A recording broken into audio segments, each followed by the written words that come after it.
Hola, ¿cómo están? Hoy es un día especial. La predicación, el sermón, será un poco diferente, con base en historia. Les voy a contar una historia de lo que pasó después de la resurrección de Cristo. Sí, sabemos que, como anteriormente vimos en Gracia y Paz, en el culto de resurrección, domingo anterior, vimos que por 40 días Jesús se le apareció a más de 1.500 personas.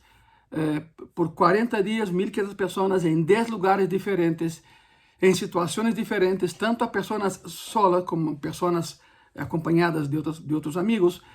Bueno, no hay duda, sí resucitó. Eso es tajantemente verdadero, digamos así. No hay ninguna duda. Pero algo pasó. Hay un evento que pasó poco después de su resurrección. Y la Biblia da el nombre de en el camino de Maús. En el camino de Maús está al final del Evangelio de Lucas. Me voy a enfocar en esa historia porque esa historia es muy poco comentada y casi nunca predicada. Y hay una riqueza increíble en ese relato. Por lo tanto, vamos a Lucas. No espere que aparezcan versículos bíblicos, no va a aparecer. Yo te aconsejo que agarres tu Biblia, ponga atención en la historia y vamos adelante. Lucas, agarra tu Biblia, por favor. Lucas capítulo 24. Empecemos con el versículo 13. La palabra dice así: he aquí, dos de ellos, o sea, hablando de sus discípulos, he aquí, dos de ellos iban el mismo día a una aldea llamada Emaús, que estaba a 60 estadios de Jerusalén. Ok, 60 estadios son 11 kilómetros. Para ser más concreto, 10.864 kilómetros, casi 11 kilómetros, ¿verdad? Emaús, hoy se llama El Quebeba. La ciudad todavía existe, pero el nombre es otro, es El Quebeba. Y El Quebeba significa el lugar de aguas tibias, porque hay fuentes termales por toda esa región. Y aquí empezamos ese relato en el camino de Jerusalén a Emaús. Seguramente eran personas que habían estado en Jerusalén para la Pascua, terminando todo ello, regreso a sus hogares, y essas pessoas viviam em Emaús. Por isso, o relato se chama El Camino de Emaús. Ok, versículo 14. E iban hablando entre sí de todas aquelas coisas que haviam acontecido. Que é o que havia acontecido? Foi uma Páscoa diferente, muito diferente. Hablavam de la muerte e la história da ressurreição de Jesucristo. Disso hablavam essas pessoas caminho a Emaús. Versículo 15. Sucedeu que mientras hablavam e discutiam entre si, Jesús mismo se acercou e caminhava com eles. Ou seja, discutiam, quizá alguns deles dudavam, quizá um dizia que sim, outro dizia que não, mas discutiam. Não sabemos que discutiam, mas se o assunto era justamente la morte e ressurreição, suposta ressurreição, que segundo eles, de Jesucristo, discutiam sobre esses dois aspectos. Aquelas coisas que haviam acontecido, versículo 15 uma vez mais, e sucedeu que mientras hablavam e discutiam entre si, Jesus se acercou e caminhava com eles. Se cumpre, não? Donde estão dois ou mais reunidos em meu nome, aí estarei eu em meio de eles. Se cumpre o que diz a palavra. Mas a história não termina aí, a história sigue e se põe todavía mais interessantes. Versículo 16. Mas os olhos de ellos estavam velados para que não lhe conhecessem. ¿Por qué? Bueno, hay una explicación, lo van a ver. Jesús caminaba con ellos. En el Oriente era muy común el compañerismo. Todavía esa idea es muy fuerte allá. Personas pueden caminar juntas sin conocerse por kilómetros, simplemente por la compañía que da seguridad, ¿verdad? Se acercó alguien con ellos, bienvenido, caminemos juntos, pero no sabían que era Jesucristo. 16. Mas os olhos de ellos estavam velados para que não lhe conhecessem. 17. E les dijo: que pláticas são estas que tenéis entre vosotros mientras camináis? E por que estáis tristes? ¿Por qué estáis tristes? Aunque havia notícias de la resurrección de Jesucristo, era algo que todavía muitos dudavam. La cosa es, era muito bueno para ser verdade, e por isso seguiam tristes. ¿Por que estáis tristes? el original dice, ¿por qué tiene ese aspecto sombrío? Eso es lo que dice el original. ¿Por qué tiene ese aspecto sombrío? ¿Por qué estáis tristes? Bueno, la historia era muy buena para ser verdad. No se especifica por qué, pero uno de ellos sí da una explicación más amplia y parece ser que se enojó con esa pregunta de Jesucristo. Claro, acuérdate, no sabían que era Jesucristo. La pregunta es, ¿por qué estáis tristes? El 18, mira eso. Respondiendo uno de ellos, que se llamaba Cleofas, eso es muy importante, Cleofas, le dijo, ¿eres tú el único forastero en Jerusalén que no ha sabido las cosas que en ella han acontecido en estos días? O sea, Cleofas estaba enojadísimo. Era muy peligroso para los discípulos de Cristo estar en Jerusalén por la persecución, porque ellos decían, si a él lo mataron, viene por nosotros. O sea, entonces todos se callaban, todos se escondían. Y los evangelios mencionan que cuando Cristo fue clavado en aquella cruz estaba solo. Los demás, sus discípulos, de todo su ministerio, dice la palabra, de lejos veían lo que pasaba. Estaban escondidos.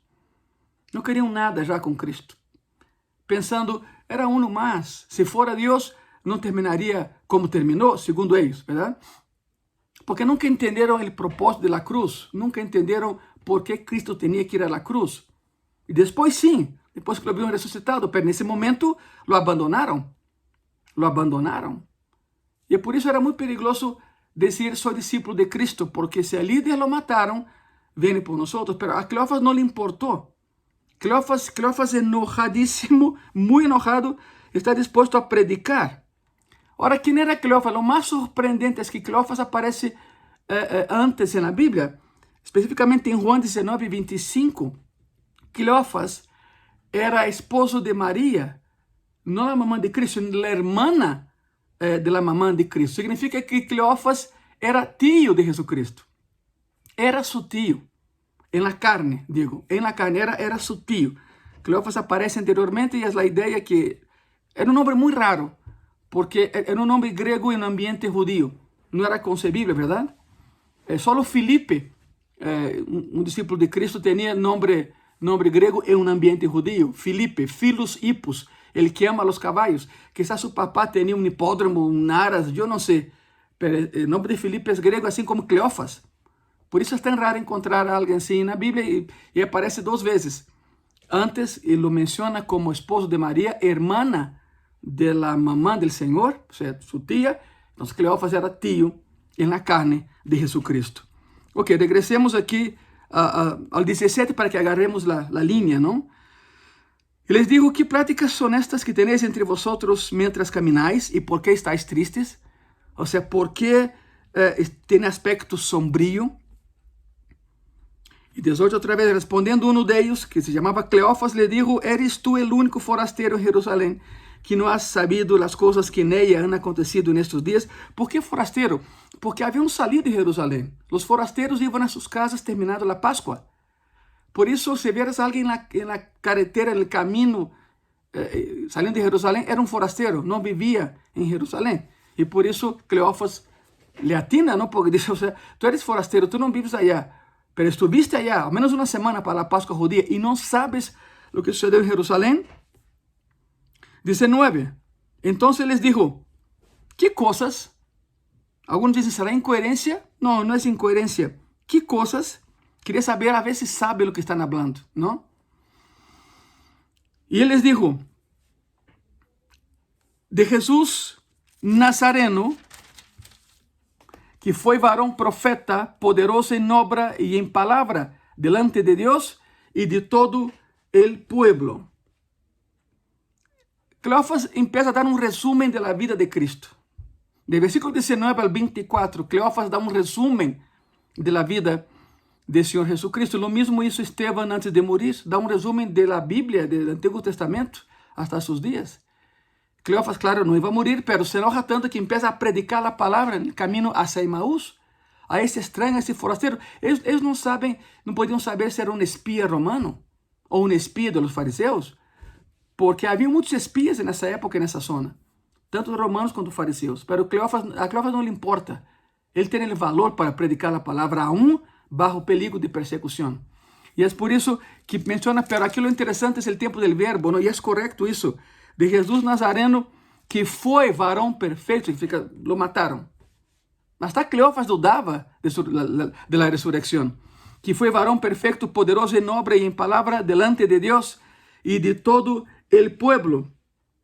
Es como, mira, Cleofas estaba diciendo, mira, nuestras esperanzas quedaron clavadas en la cruz y sepultadas en la tumba. Mi esperanza quedó clavada en la cruz y sepultado en una tumba. Y sepultado en una tumba. Es lo que Cleofas menciona. Y empieza, mira el versículo 20. ¿Ok? Versículo 20. Y como le entregaron los principales sacerdotes y nuestros gobernantes a sentencia de muerte y le crucificaron. Versículo 21. Pero nosotros esperábamos que Él era el que había de redimir. ¿Qué significa redimir? Comprar para dar libertad. O sea, Cleofas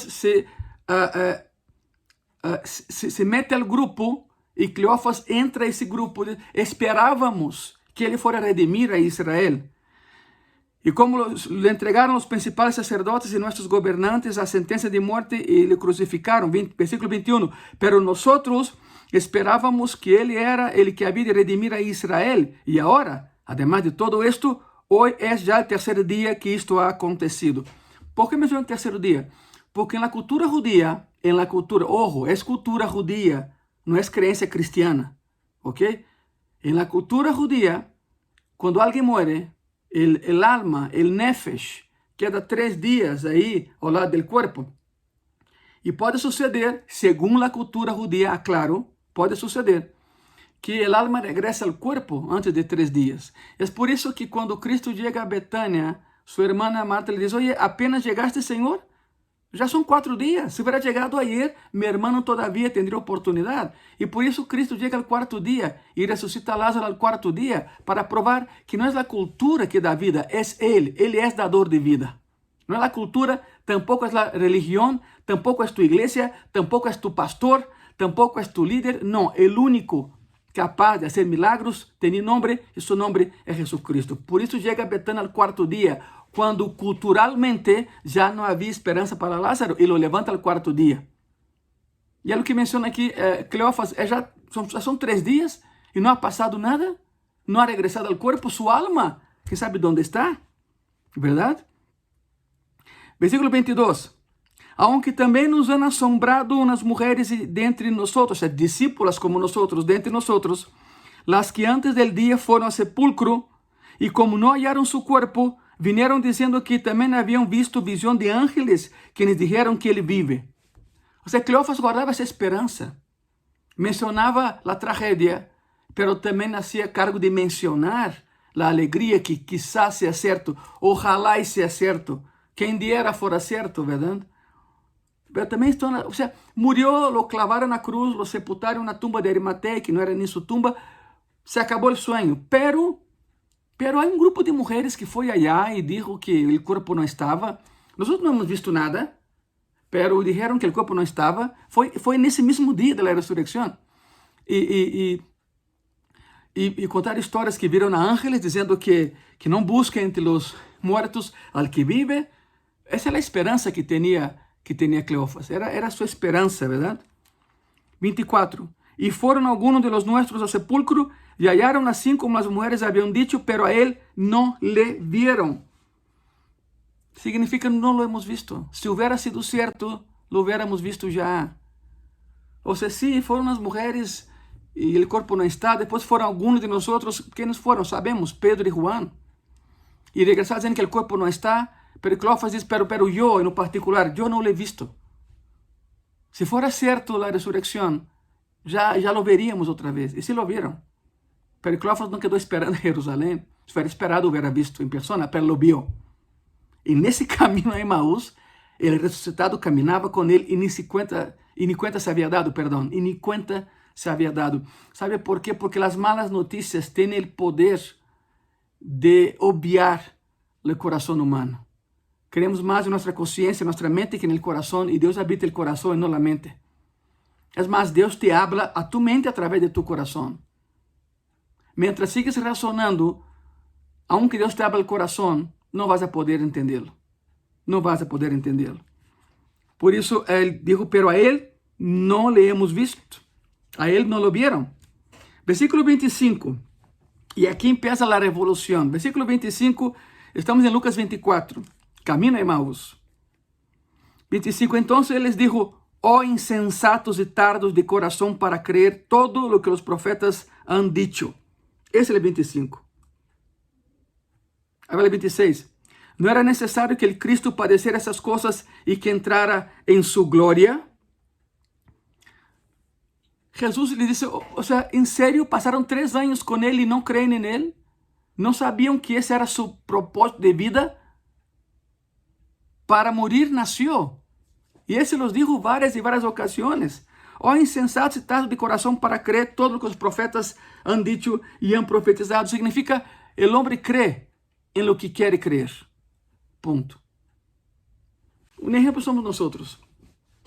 Quantas vezes te predicaram? Ser sincero, se eres cristiano hoje em dia, que bueno, verdade? Te felicito. Pero e antes? Quantas vezes te predicaram a palavra hasta que te convenciste e te entregaste a Cristo? Quantas vezes? É o que está falando aqui Jesus, ó insensatos e tardos de coração para crer. Quantas pessoas a quantas pessoas mais bem has predicado a palavra e te dizem, mañana, hoje não, depois nos vemos. Dá-me a direção da tua igreja e vou domingo e nunca aparece. São pessoas insensatas, nécias. Vêm a realidade ante si e decidem não crer nessa realidade. Porque o homem decide crer em lo que quer crer. Versículo 26, não era necessário que o Cristo padecera essas coisas e entrara em sua glória, e começando desde Moisés, fíjate bem o que te vou dizer, Cleófas conta a história da última semana de Cristo, praticamente, perdão. Pero Jesus que está caminhando com eles, ojo, eles não sabem que é Jesucristo, pero Jesus caminhando com eles, diz assim, mira, e começando desde Moisés e seguindo por todos os profetas, lhes declarava em todas as escrituras lo que dele diziam. Asombroso, de memória, claro, desde Moisés hasta esse dia, Cristo empieza a dizer passagem por passagem, profeta por profeta, de todo o que falaram de esse dia, del dia que estavam vivendo, como dizendo, ven e não ven, escuchan e não escuchan. Já era extraordinário. Eu creio que os dois que estavam aí, Cleófas e seu amigo, se quedaram impactados, porque quem conhece a história de memória? Pois aquele que la escreveu. E Cristo é o dono da história, ele é hacedor da história. Outra vez, o 27, e começando desde Moisés e seguindo por todos os profetas, les declarava, Cristo les hablava a eles, em todas as escrituras, lo que de ele diziam. Jesus ensina que toda a Bíblia habla de ele, de Gênesis hasta Apocalipse. Versículo 28. Chegaram a la aldeia donde iban, e ele hizo com que iba mais lejos. O sea, para provar sus corazones, terminou a plática e seguiu seu caminho. Devido a la cultura de hospedaje que há no Oriente, as pessoas invitam, quédate em minha casa hoje, amanhã vas, já é tarde. Sabemos que já era tarde desse domingo de ressurreição, já é tarde.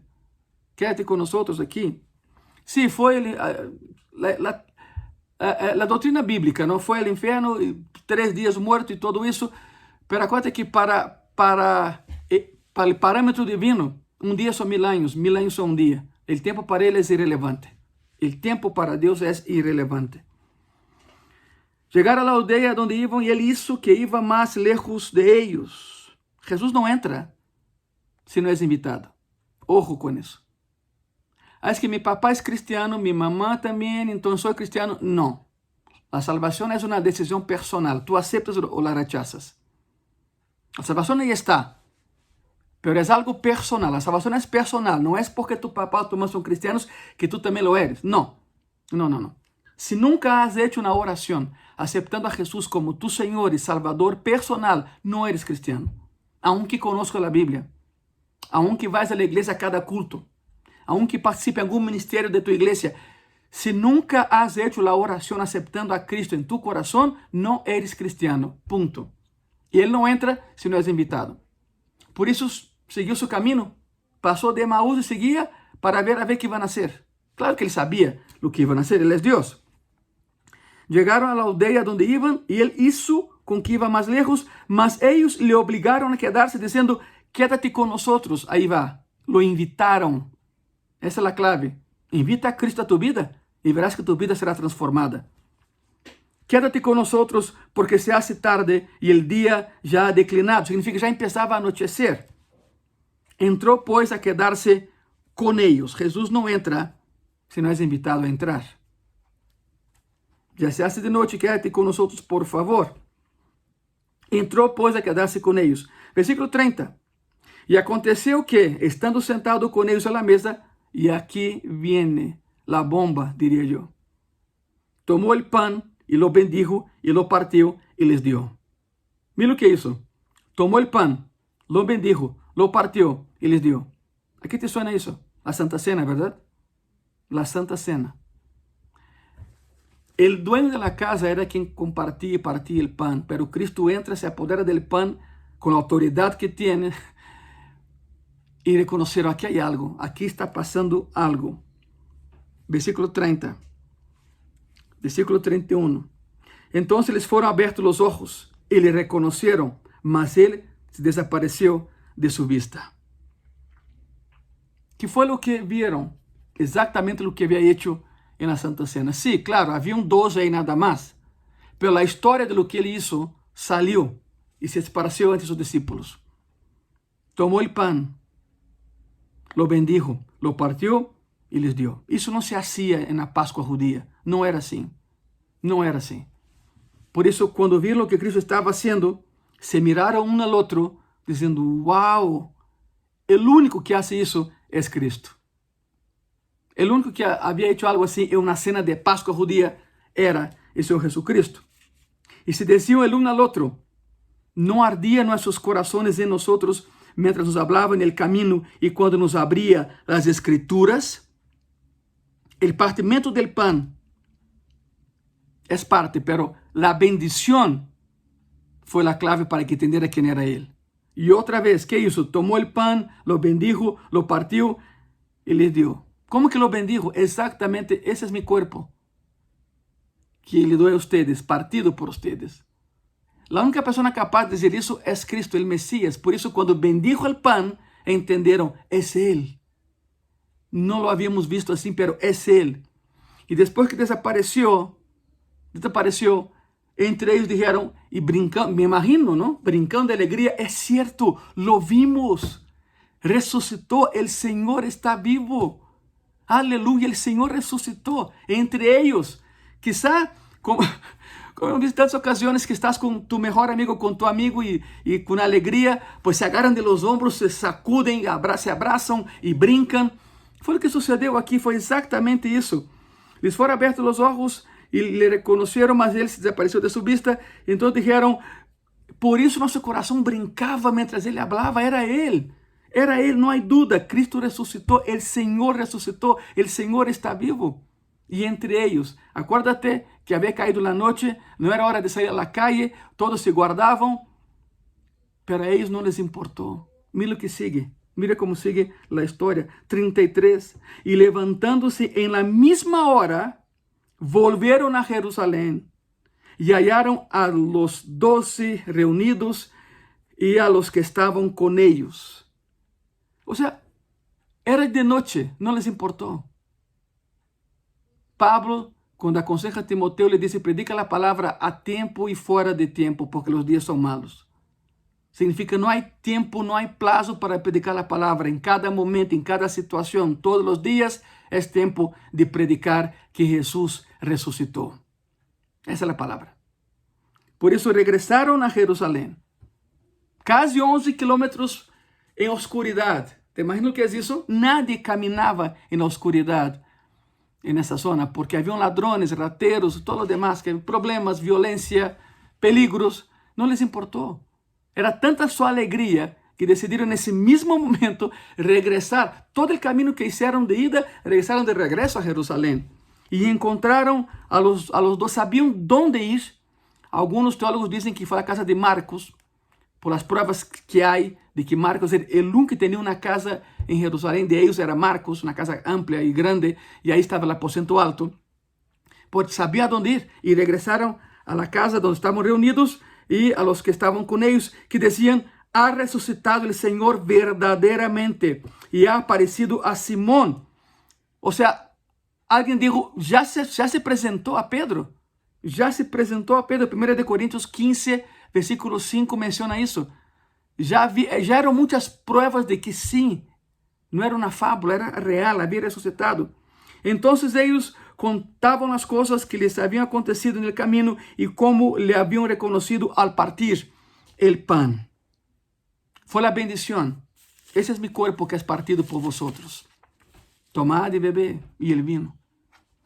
Regressaram a Jerusalém, efusivos com a história, porque haviam visto ao Senhor ressuscitado.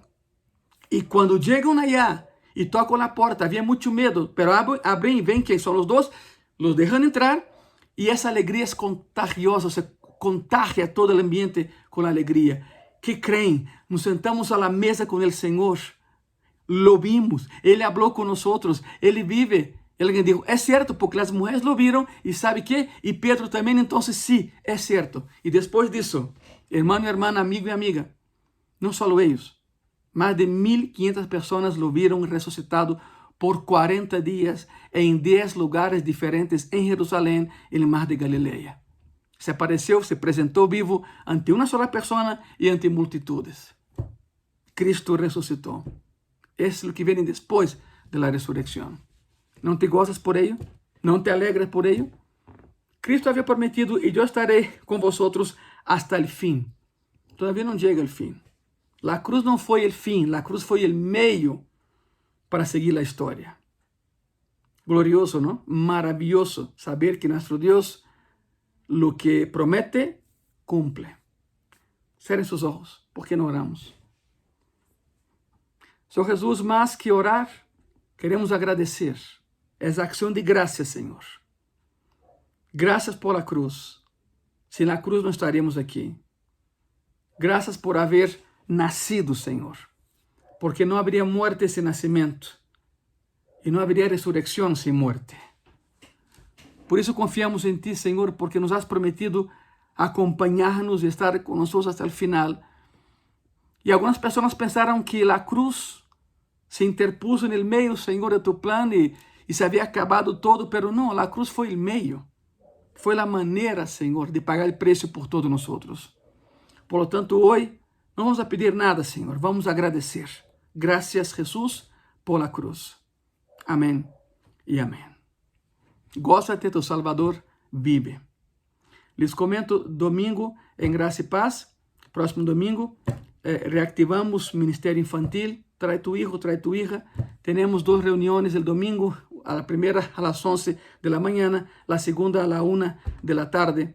Ven y métete más con el Señor. Aprendamos más del Señor Jesucristo. Son todos bienvenidos a Graça y Paz. Todos. Que Dios te bendiga. Nos vemos domingo.